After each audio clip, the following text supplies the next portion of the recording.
You'll see if I start going. If I start looking like Wile E. Coyote. No. I'd like to call this study session, this work session, November 27th, from the City Commission in regards to Fox Run. And thank you, Jim, Annette, Steve, and Tom for coming. And Amy, do you want to start out? You gotta do a roll call. Roll call, I'm sorry. Sargent. Here. Gross. Here. Johnson. Here. Knopf. Here. Maibaum. Here. Minor. Here. Mosier. Here. Mayor Hoffman. Present. City Manager Nelson. Here. City Attorney Denner. Here. We have a quorum. We will continue, and now we will try Manager Nelson. Thank you. I'm not Todd Larson. Todd's not feeling well today, so I told him I'd pinch hit a little bit. The purpose of this evening's discussion is to talk a little bit about Fox Run Golf Course and some of the items that we've been discussing with the Golf Advisory Board. And tonight's meant to be a conversation, so they certainly may jump in and come to the mic and respond to some things. We have a little bit of information I'd just like to highlight for you all, and then talk a little bit about some of the options that we've been talking about as a Fox Run Golf Advisory Board and as staff to do some things potentially differently or change our approach at Fox Run. So I want to talk a little bit about the amount that we believe that we will subsidize Fox Run from the general fund this year, and we think that's about $100,000 in 2017. We are getting some golf here in the fall, and we've had some luck with some warm temperatures, but still we do think that's going to be the subsidy. That's without the billing and administration fee that's paid to the city. Just as a note, for 2017 we also spent $91,000 on capital equipment. So gone are the days where the mowers are $10,000 or $15,000. I mean, the big fairway mowers that we use at the golf course are expensive pieces of equipment. At our next commission meeting, we'll be asking you to consider a 2% raise in course fees for 2018. So unless anything changes between now and then, that's what we'll be looking at for the increase in fees. Also, unless something different comes out of our discussion this evening, our intention next year is to operate the course much as we are doing now, with 2 full-time staff in the clubhouse. We have our golf pro, of course, and Tom, and we have Amanda full-time, and then we have Rocky and Jason on the field, green side, as well as maintenance. We also have a number of part-time staff that are there. We've experienced a lot of different things with part-time staff. It's difficult when you don't know how many people are going to show up to staff the golf course, so they prepare for what they think is going to happen, but it's impossible to be completely planned that way. And I think that we sometimes have some folks that end up not seeing through the season because of the fact where they think they're going to get more hours, or they're getting too many hours than what they anticipated. So we've had some challenges with some of our part-time staff, although we have had a lot of luck with some of our part-time staff who might be teachers during the school year or have another full-time or more permanent part-time position. So we do have some good long-term part-time staff as well.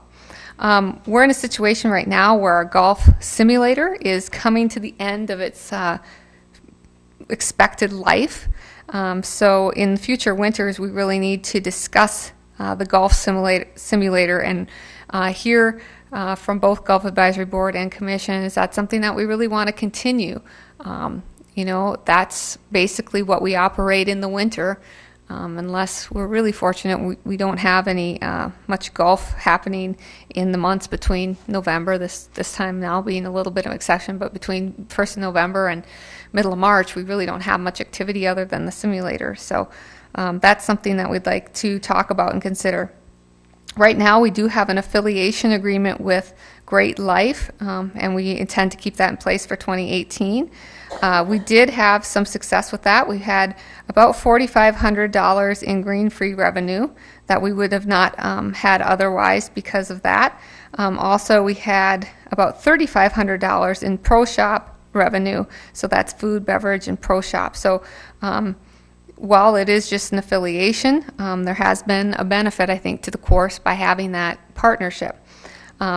We also had some season pass loss at Fox Run, and some membership losses. Now, those are in the handfuls, not the many, but just so everyone's aware, at the Summit Center, because we have some folks in town who just pay a full Great Life membership, and they may be sort of hybrid workers where for their primary job is in Yankton, but sometimes they're in Sioux Falls, or they do commute to Sioux Falls daily for work, and they're members at Great Life. And so by having a full Great Life membership, they can access Fox Run and Summit. So we've had some of those, but nothing to the point where at least I would think that it'd be worth moving away from that direction. So that's another question posed to you all is, is that something that we want to continue, or we want to look at a more significant relationship in the future with Great Life? That's something to consider and talk about. You can see we have a total number of golf rounds for 2017 was not that much different than 2016. We might come out a little bit better now with this warm week we had, but we're right in the area of about 15,850, somewhere right in that neighborhood right now. So I asked Todd earlier, how much would we really need to, more golfing would need to occur to reach that break-even point on the course. And he calculated that as, you could calculate that in a number of ways, but if we were looking at adult passes, we would need to sell 169 more regular price adult season passes, or would need to have an additional 2,325 green fees for the 18-hole weekend rounds to generate that amount of money. So granted, some of the revenue also comes from food and beverage and pro shop, but just to give you an idea where we are in terms of rounds and breaking even on the course. And that may not be a goal. I remember us talking a couple of budget seasons ago that breaking even wasn't a goal anymore. And if it's not still a goal, then we're okay. That's okay. But to be aware of what the loss is, and that loss comes from the general fund. So that's somewhere where other departments squeeze in or have to squeeze in to make up that loss. And that's okay if that's the direction that the commission wants to continue. Some of the things we've talked about is should we only be committed to golf and recreation at Fox Run? So do we need to reinvent ourselves, so to speak, when it comes to Fox Run Golf Course, who we are and what we provide there? Of course, it is a golf course, and our primary focus is lessons, leagues, outings, golfing. But is there any desire to do a little something different in terms of food and beverage service? Amanda and Tom have done a great job of really amping up our food and beverage, but we're limited with the grill size as to what we can provide and offer. Having perhaps a different cooking system, being able to replace the griddle and deep fat fryer with a more healthy option for cooking, and having a walk-in cooler would give us some more options there. Of course, moving more into food and beverage would require an expense up front. So, we also, I don't know exactly when the clubhouse was built, but we're getting to the point where we're starting to need to replace carpet. We need to do some interior upgrades and maybe change some things if we were going to focus more on food and beverage as a greater source of revenue that we might be smart to do. Along with that, in those terms, should we be looking at Fox Run as an event space beyond golf events? Of course, we're going to still host golf outings and things like that, but is there a benefit to looking at being a place where people can rent the facility for family reunions or birthday parties or things of that nature? We hear a lot in town that there's a need for space to do things. Now, certainly the clubhouse could not hold a large event like NFAA or places like the Riverfront Event Center. It's a smaller building, as you know, but it would be a good size for smaller family parties and things like that. Would still require staff and we'd also then be in the business of competing if we were going to market ourselves as an event space, competing with other entities in town that have event space. And I'm not sure that that's, where the commission or the Fox Run wants to go. But it's something that we've definitely talked about and want to get some direction and some ideas from you on. And then, talking about limited food and beverage service that we have now, the question came, should we be in the liquor business? Would that change the scope? We don't have the liquor operation. We don't own the liquor operation like some South Dakota cities do, but there may be an opportunity in the future to purchase a liquor license, or if our population grows significantly, another liquor license could become available.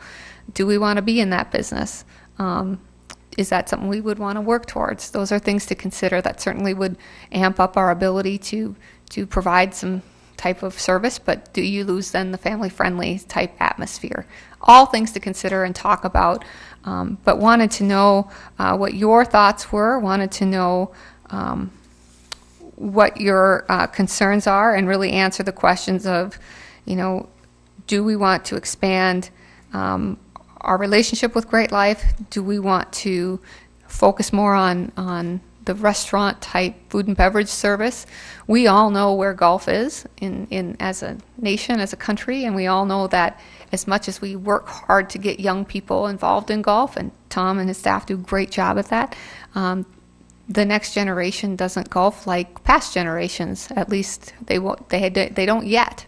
So what are we going to do in the meantime before that either comes around and comes back into fashion, I guess, or what's the new normal for us at Fox Run? And if this is it, that's okay. But I think in order to make sure we're being prudent, we should at least have the discussion and all understand what direction we're going.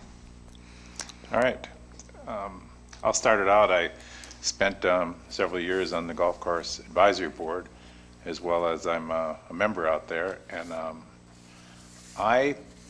we've had many meetings on this topic, and I wish we could turn the corner and find out where is that sweet spot, because we made progress, we tried some things, but it's not doing it completely for us. A couple of things I'd like to point out is that during this time of lower golf, we have not sacrificed the course conditions, good or bad. I'm not saying that. I'm just telling you that we have kept up on equipment, we've kept up on the course. We really have a great, outstanding course. I am against expanding. My personal feeling is against of new ideas. I don't think we should be in competition with event centers and this sort of thing. I think we grab things trying to say, hey, how can we make this course make money? How can we do that? I think we look at things that my feeling is we shouldn't be in, like events and liquor. I don't think we should expand on that, my feeling. And we have talked before about creative ideas, getting kids out there, larger holes, soccer. I know some people wouldn't like that, but I know that I'd like to hear more about that, what Tom and some of the group has to talk about, because expansion of specific golf things, I think we should stick with that. And the bottom line is, we know that our sales tax was up compared to, in fact, we're second place out of the top class city. I would hope that a hidden factor here is part of it, the golf course. I mean, obviously the golf course has an economic factor. It's hard to measure. We can't put that number on. Is it 50,000? Is it 80? Is it 10? But the bottom line is a factor here. And I think that's why this, I'm just speaking for myself, this is why I think the commission has gone along, because we know indirectly there is health and well-being here, a factor of people coming to this city, because we know people, Tom can attest to, people coming to this city to golf, to hang out, to stay for the weekend. So I think that's a factor we did consider in the back of my mind, but we still need to turn that corner a little better, whether or not it's enhancing things. But I'm personally for enhancing things that have to do with golf and not for events and having a bar. I don't think we should compete with other things, because we offer a city course. If somebody else came forward with another city course, then we could rethink what we're doing. So anyway, I said enough. Anybody else? I have a question. The simulator, do we know the revenue versus the expense of the simulator? I'm going to let Tom handle that one. Okay. Okay, on the simulator, I think we put it in, I've got some notes here. I believe we put it in around 2011 or 12, and each year the revenue of the simulator has gone down. To let you know, basically we are spending about, I'd say about $2,000 this year on a new screen and also new mat to hit off of. Those will wear out eventually. So I think the ones we had that lasted 4 years, we're looking at some ideas to put a net in front of that to maybe get the screen to last a little bit longer, because that's an important part of the simulator, because you project your shot and the course on that screen. The other parts of the simulator, you have the projector, you have the computer, you have the software, and then you also have the launch monitor. The launch monitor is at 4.5, 5 years old. To replace that is going to be about $8,000 to replace the launch monitor. It is something that can be used for fitting clubs and for lessons and things on during the summer. The projector, I'm sure, will last quite a bit longer. We're looking at, in a computer, I don't think is an extreme expense. I'm sure we have some sitting around the city that we could use for that when and if that time comes. The software that we use to run the simulators is approximately $2,500 right now. So fairly expensive to upkeep all of that. And basically, when this was put in, the first year, it was put in the spring of 2012, and it did about $7,500. Then the first full year was 2013 through 2014, and the revenue was $12,321. Then in 2014-15, it dropped down to $10,122. Each of those first 2 years was about an 18% drop in the revenue of the simulator. In 2015-16, which I came in the spring of 16, the simulator did $8,306. Last fall through the spring of this year, it did about $8,000. So it steadily drops down, and I have had a little bit of experience with simulators before. Course in Grand Island, Nebraska that I worked at, they put in 2 simulators about 3 or 4 years before I got there, and revenue continued to drop down on those 2. They spent a lot of money on theirs. Theirs were $46,000 each, so that was huge. And we came to the conclusion that replacing the parts that needed to be replaced was going to be too expensive. For me right now, the simulator, if we can bump that up and maybe $8,000. Okay, so you look at $8,000 every year. If you somebody that once said to me, the finance guy at the course I was at in Grand Island, he said, if you can pay for it in 2 years, it's a good deal.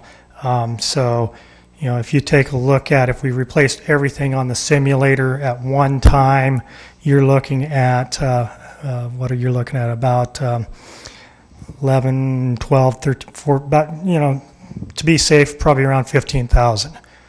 So you're right at that threshold of in 2 years being able to pay for it, but then you're going to have 2 years of profit, and then you're going to have to probably replace a lot of the stuff again. The other side of that whole thing is the man hours. When we look at the man hours, what that with our leagues, The leagues are not during the day, they're at night. So instead of being closed at 6 o'clock, we have to have staff there until 10:30 at night. You know, it's not an extra expense per se for me because I'm salaried, but in the wintertime when you should be working 40 hours instead of the 70 hours or more that you would work in the summer in the golf business, now we're working 50, 60 hours. So it kind of throws a little bit of a monkey wrench in getting a little bit of a break and getting refreshed on that. I can't say it's a total bust. I think we can build it up some more. But if it doesn't start improving in the next 2 years, it would be hard for me to say, let's sink $15,000 or so into a simulator. So is it 15 about what we have into it now? Was it a rough estimate? I'm not sure what it was when we purchased it, but I know we have done some repairs to it since then, so I can't answer that, but Doing the numbers in my head, I thought it came up to about 46,000 of revenue since it came in, which sounds like because of those strong first years, maybe it was making some money and was a good idea. yeah, and depending upon who's staffing, I mean, you know, part-time and there is an expense, even if it's a salaried hour, there's, you know, an expense to having the place open and things like that too. So I'm not exactly sure what those would be, but. All right, in the memo or this document that we got, it talks about we lost some memberships at Fox Run and some at Activity Center. Do we know those Sorry, numbers? can we stay with the simulator? I got some questions Oh, related sure. to that. Sure. So what's the pricing structure when people walk in? Do you have to be a member in order to use it? Can anybody walk in? No. Basically, anybody can walk in and use a simulator. What we charge is during the week, it's $30 per hour. And that $30, let's say you and 3 of your buddies walked in. You wanted to play 18 holes. It's $30 per hour. And the thought on that is it's going to take a foursome 4 hours. It's going to take a single person an hour to play. So you're basically each person. It's like paying a green fee. And, you know, when those are new, it creates a lot of excitement and everything like that. The trouble is, has the excitement minimized, and what do we do to recreate that excitement? The league, the first few years, had, I believe, 16 players.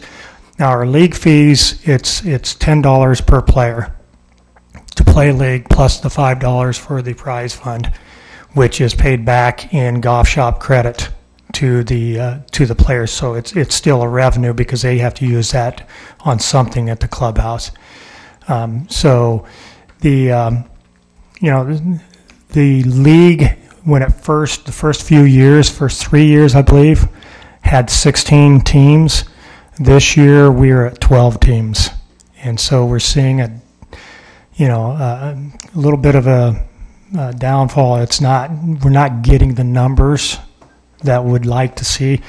Opened it up, tried to promote it to the seniors. Matter of fact, we just had some seniors out there playing today. We created an event for them since the weather was so nice, and talked to all of them. Hey, let's do something simulator during the winter, and it doesn't really excite a lot of the guys. There are a lot of people also that feel like that the simulator hurts their game. I'm not sure that that's probably, it's, if you're a golfer, you know how strong your mind is, and if you think something's not good, it's not good. So there's a lot of them that are thinking, well, it's not helping my game. So Has the pricing structure been consistent since the simulator first came to the golf course, or has it been adjusted over the years? actually, I raised it, I think, $5 this year, and on weekends it's $40 per hour. So, and that's a $5 increase over last year, trying to create some more revenue. And then purchase is the only option. There's no leasing option for this type of equipment. That's something we could check into. I'm sure there might be. I'm not sure, if there is any. I'd have to check with the companies that provide the simulators. So my question then was, do we know how many season passes we lost at Summit and Fox Run? I don't know the exact number, but do you, Tom, know? And actually, I think if I remember right, I've got the numbers right here. I believe I ran a report this evening. And with the,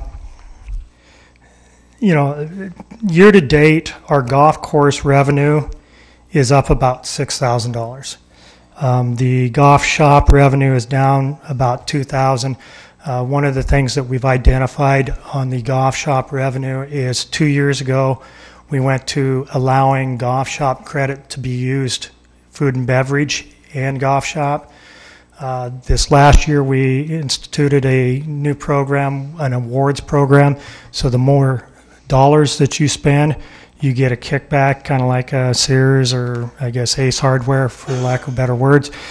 And so we're looking at reverting back to, because the minute we dropped allowed the golf shop credit to be used in food and beverage, the pro shop sales dropped about $40,000. So looking at reverting back to that, because we've started the rewards program, plus we give a discount for people that have memberships.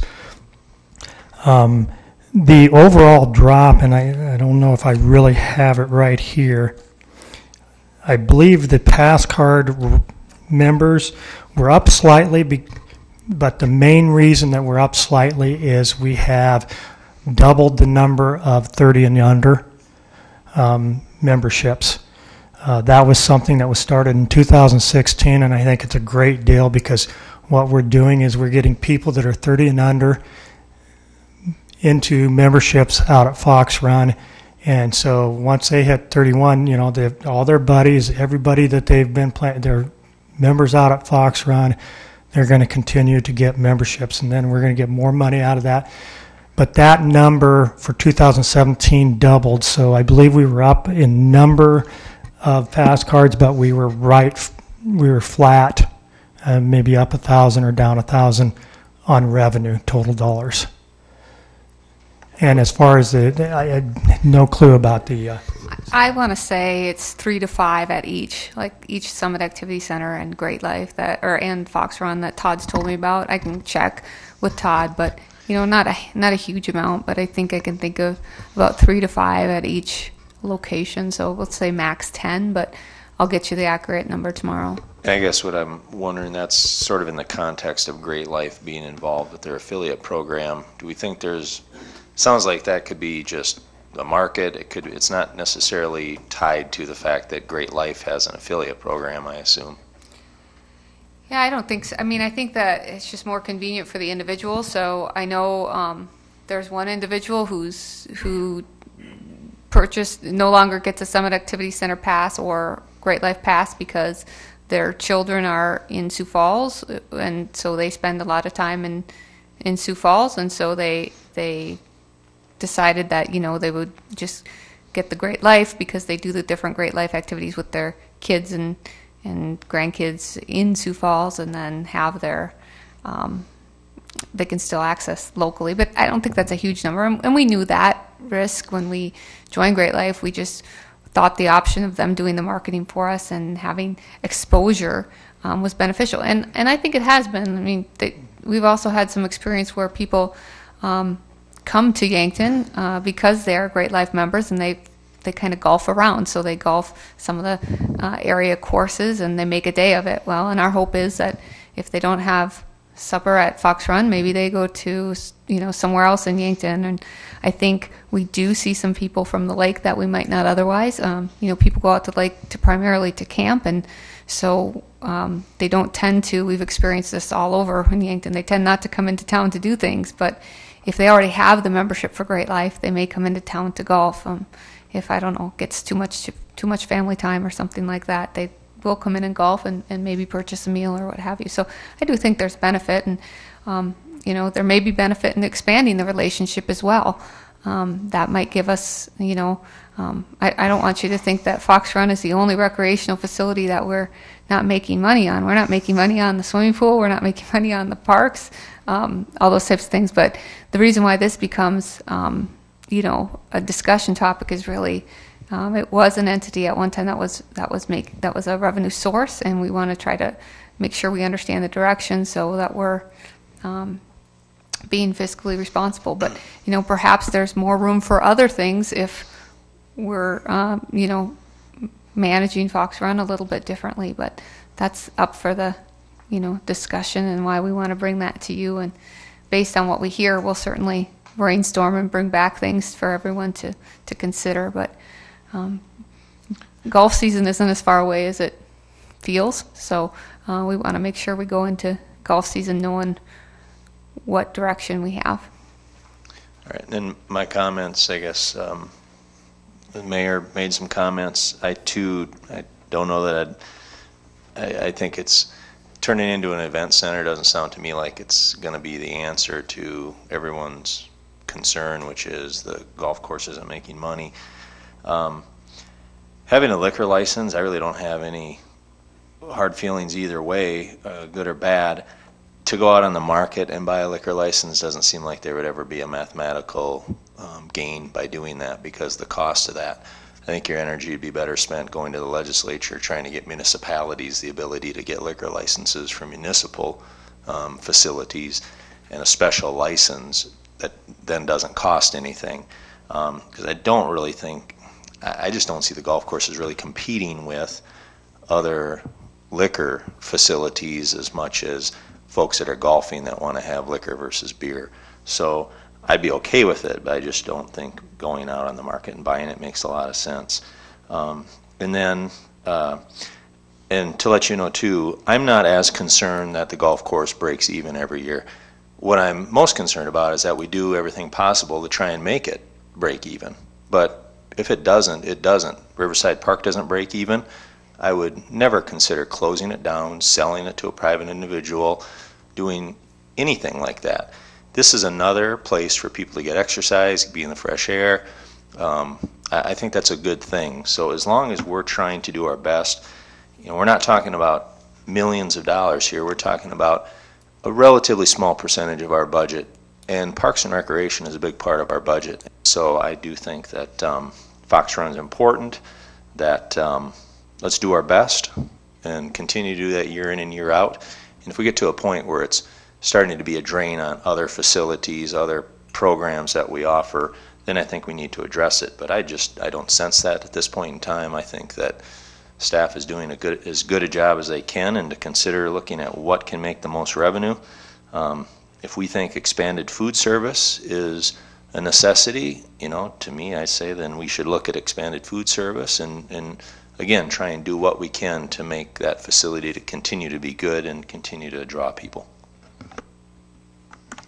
Anyone else? A quick question, maybe on the league. Just wondering, I know the numbers in golfing has dropped, but how is our league numbers doing? They stayed pretty consistent over the years? For the summer leagues, yes. I think we might have been down one team this summer. We had 14 teams on Monday, 14 on Tuesday. We had the same number of ladies on Wednesday. We had 16 teams on Thursday, so we were down one team on Tuesday. How about like another group, the events, the companies that come out and golf? Has that been consistent over the years? Like pick on Sherco or something, they have their yearly golf. You still getting that return? We're getting, it's not always the same ones every year, and that's where we've got to identify and really work hard at making sure that they have a great time, making sure that we can provide, and one of the things that we're maybe losing out on, and I think when we talk about event food and things like that, I'm not really talking about big, huge parties. I think more of what my vision is for the golf course is, this time of year having small groups of 20 to 30, 40 people come in that might want to have a little Christmas party where they can't find a venue that's, the like size. It's, either going to be too big or something like that. There's several of the tournaments this year that we had that we're unaware that we could do the food for them. And if you take a look at that, a group of 100 players might be $800 to $1,000 extra revenue, which in the food deal would probably be $400 to $600 extra profit. And that's what we have to do a better job of. We've kind of identified a lot of things that we need to do better. Like the lake, the affiliation with Great Life has helped us bring some people in there that wouldn't have come into Fox Run, but because it's Great Life and they don't have to pay a green fee and all they'd have to do is pay a cart fee, has brought some people in. And I think as we go forward with this, because we jumped into that, March, was it, Amy? Yeah, and so we were a little bit late on that. Some of their people really didn't know. I would have to say I get 4 to 10 people a week that walk in and go, "Oh, you guys are affiliated with Great Life?" Yeah. And one of the other side benefits, and we really can't track it all the way, is that somebody with Great Life may meet 2 of their buddies or 3 of their buddies. You might have 2 Great Lifers and maybe 2 full green fee payers, that are meeting because, they live in maybe Sioux City and the other guys are in Sioux Falls. Yankton's a perfect place to meet. And people that come here and play really cannot believe what type of golf course we have, the quality of golf course that we have, which is, Mayor Hoffner said we have not spent less money in maintaining a golf course. And that's because, the way the golf course is right now, we have one of the best golf courses around. It is just absolutely fabulous. The Dakota Tour players, they love this stop because it's one of their favorites. The guy that finished second place this year said that he felt that outside of maybe Bethpage Black, where the U.S. Open will be played pretty quick in New York, said outside of that, which is a public golf course, he couldn't think of any other golf course in the country that had better greens. Hey, That's a big compliment. Tom, excuse me. Yeah, thank you. I think in regards to events, it's important to point out that years ago we encouraged, which helped a lot, I believe, is encourage some of these events, as Dave alluded to have their event on the weekday, if possible, free up the weekends, which I think was a big improvement in overall revenue. Do you remember I don't know if you were on there or not, but the board, I think it was a good suggestion, but it increased the revenue substantially by having those events like Dave talked about on the weekdays, and then free up the weekends for the visitors and members. So you alluded to it a little bit earlier. Can you tell us what is your target profit margin for food and beverage and I suppose the pro shop? What are your targets for those? With the food and beverage, we definitely, we want to at least have a 50%, profit margin at least, and try to go. Now beer. And that's where having the liquor is a high profit device. I mean, you can make some good profit off of that. Pro shop, we would like to probably make between 20 and 30% on that. And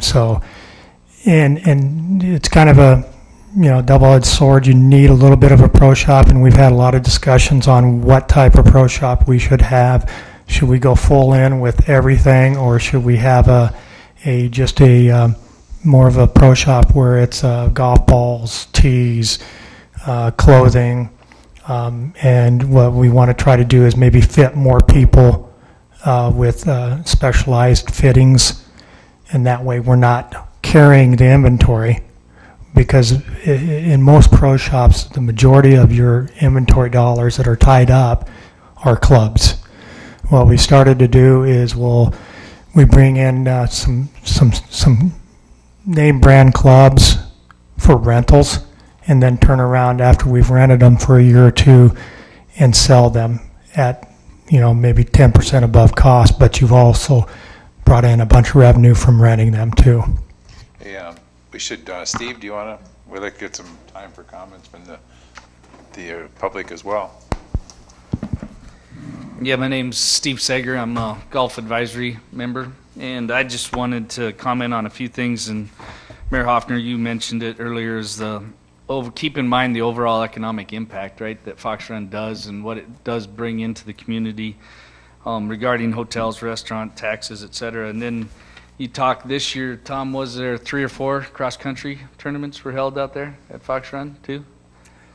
We had 3 high school and 1 college. Yeah, okay, so that helps, right? It's a venue and brings in some revenue for the city and the course as well.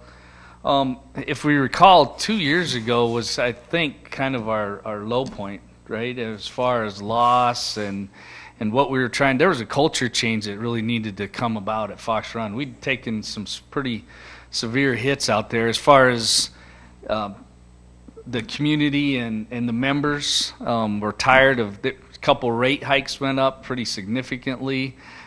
Prices of food and drinks went up significantly, and people said that, hey, the heck with this, we can go and join Hillcrest for what prices are going up, and that's an exaggeration, of course, but there was other 9-hole courses, nice courses that they could go to, and they said we're not going to keep paying that much. And so I think Tom, especially in what the city's agreed to, allowing 2 full-time members with Amanda and Tom, and the job that they're doing.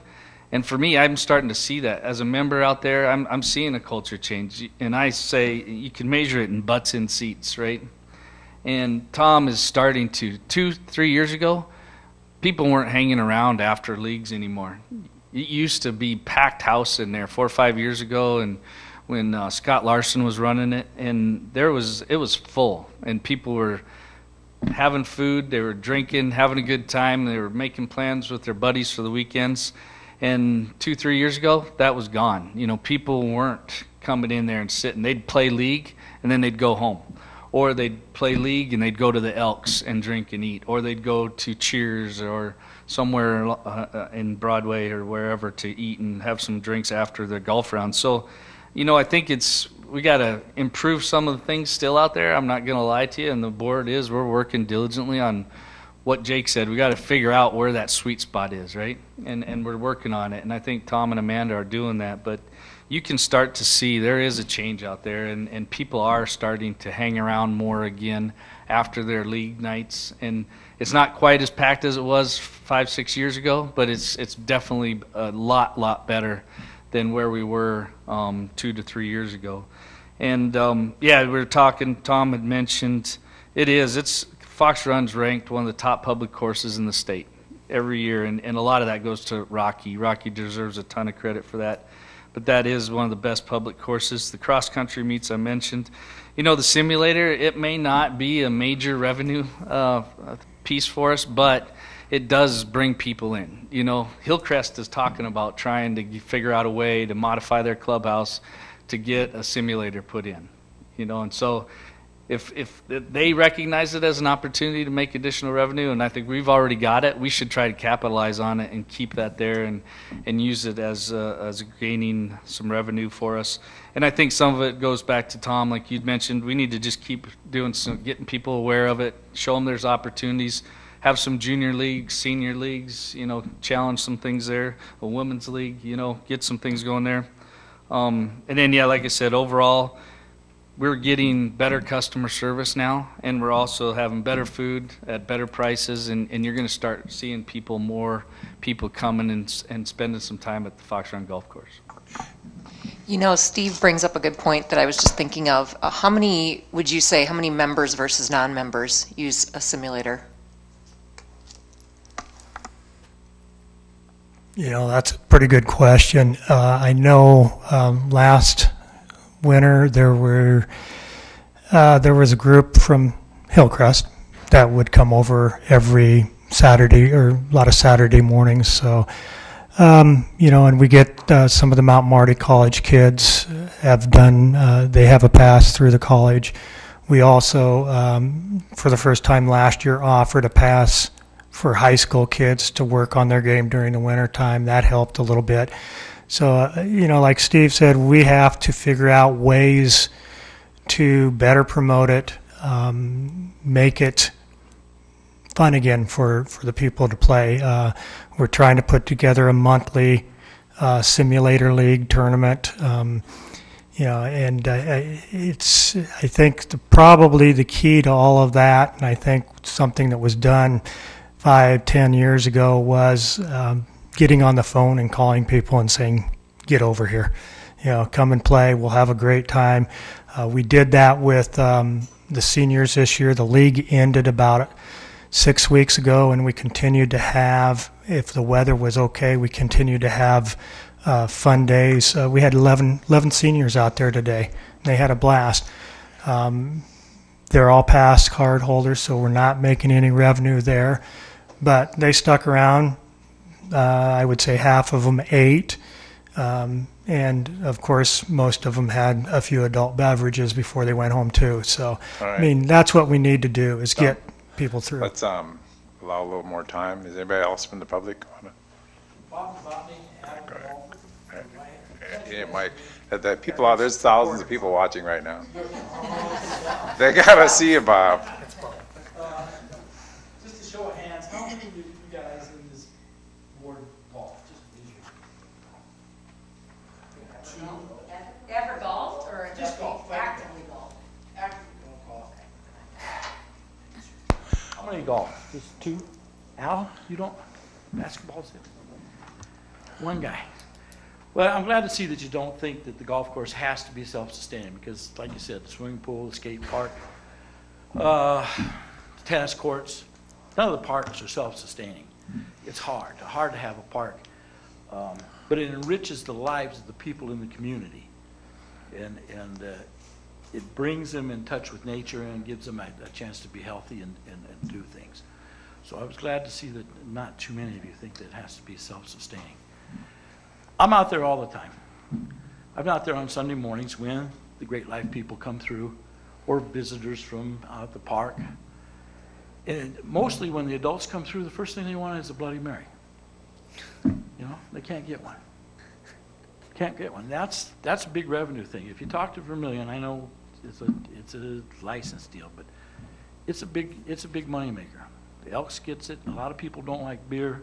A lot of people don't like pop. A liquor license, if there's some way we could get it out there, would probably help. Now, to promote the park, because it used to be a wildlife area, and it still is, but we don't have any foxes there anymore. I don't know if they've trapped them out there or what's going on, but there's birds out there. It's a migratory path. There's deer romping in the sand traps. There's things out there to see and do. They have the crunchy track meets. That's great. It brings people out. It brings people from different communities to see our park, to see our golf course. I'm glad it's so good, and the guys out there are doing such an excellent job.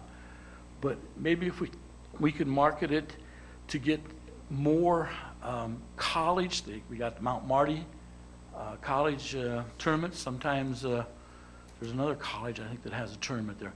More college tournaments, more high school tournaments, more state tournaments, couples tournaments. If you look in the book that the state puts out for the events that they have around the state, there's lots of them, but some of them have that same event every year. We could get some of those events and get people here to see what kind of nice course we have and the nice people we have, the great food and the river and the other things that is here. So I don't want you to quit taking care of the course. I want you to care about it and give it a chance. All right, thank you, Bob. We're gonna have to wrap it up here for our next meeting. Any other comments? Go ahead, Annette.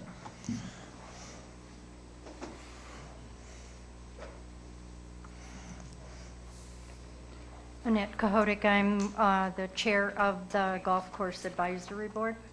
I just wanted to let you know that we as a board don't just let sleeping dogs lie.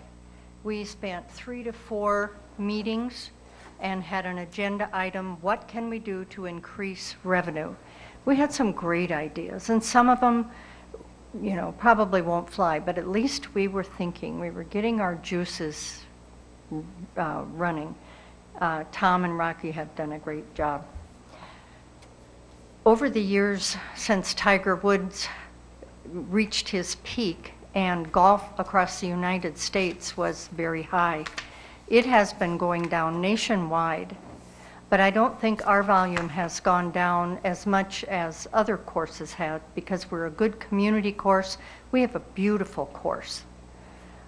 Some things that we talked about, one of my first year as a member of that committee, we talked about one way was to improve the course, was to improve food and decrease prices. People thought that the prices were too high, and we kept after it and kept after it. So the second year they reduced prices, but then they started providing other options. Their food and beverage out there has increased significantly. And I think by putting in a cooler, a walk-in cooler, maybe a different grill, other ways to cook, Tom and Amanda can increase our volume there. Something I don't think was in Tom's information about the information about the men coming out and using the equipment inside during the winter. I don't think that included beverage and food. They drink a lot of adult beverages when they do that, and that is, I guess, good for the bottom line. So those are my comments. Okay, thank you. Thank you for listening. Anybody else to close it up? I want to make a comment real quick. I agree with most of everything that's said up here. I think one of the most important things I think said tonight by Commissioner Knopf about making sure that we're doing what's best, everything in our power to do what's best for the golf course. While I don't think being part of the affiliate program, not even a year yet, it's probably something that needs to be discussed now. But in the end, in the long term, if something doesn't completely turn around, something maybe city running the golf course might not be what's best for the golf course. You know, maybe leasing the course out or offering for sale the course to a private entity who it is their business to run a golf course and profit from doing it. Like I said, I don't think it's a conversation that needs to happen today because we're just into the affiliate program. Let's see where it goes from here. It's something to keep in the back of your minds. I'm sorry, but Bob, I think the golf course should break even. I do not think that it would too. Yeah, but I want to go on record as saying that I think it's an adult recreation, not a child or juvenile recreation, which I understand subsidizing the kids, but adults I think should pay for themselves, and so that I will go on record as saying that. Number one, if my numbers are correct, from a high of 36,000 rounds, 37,000 rounds, we're down to 31, if I'm adding these numbers correctly. And so if that's the case, that's a pretty significant drop. And to Chris's point, you know, golf is not what it used to be. And so I would support looking seriously, and you know, if we give it another year, I don't care, but I think at some point we have to look seriously at the Great Life option of saying, what would you pay us to run this golf course? And then instead of losing money, let someone run it that can make money. But that's an opinion. And then I would just quick add to kind of a hybrid of what Charlie has said and what Chris said here. Remember, an entity like Great Life, and believe me, I can't thank the board enough for all the time that they put into this, and for us here as commissioners to be so concerned about revenue. We need to. An entity like Great Life, they go to work every day worrying about two things: marketing and innovation. And what happens out of that is a pretty profitable and successful entity. And so that's just something that I would have everybody bear in mind in the year and years to come is an entity like Great Life focuses on marketing and innovation, and to look at some of the things that they've done in Sioux Falls could be a big deal for us here in Yankton. Yeah, I would agree with Chris and Tony and Dave in that, you know, we are on a good track, and I know we have a good advisory board now. I read the minutes every month, and I see the ideas you guys are putting forth, so really appreciate that effort. But I think we do need to keep an open mind for what is best for the golf course. So like Chris said, I don't think we're there today, but if at some point down the road, Great Life has something to offer to us, I think we need to at least look at it and consider it. All right, we need to move on. Thanks again for all your participation to the advisory board and everybody who helped work on this box run. I would entertain a motion to adjourn. Oh, second. Moved and seconded. All in favor, say aye. Aye. Opposed? Motion carried by 4 minutes.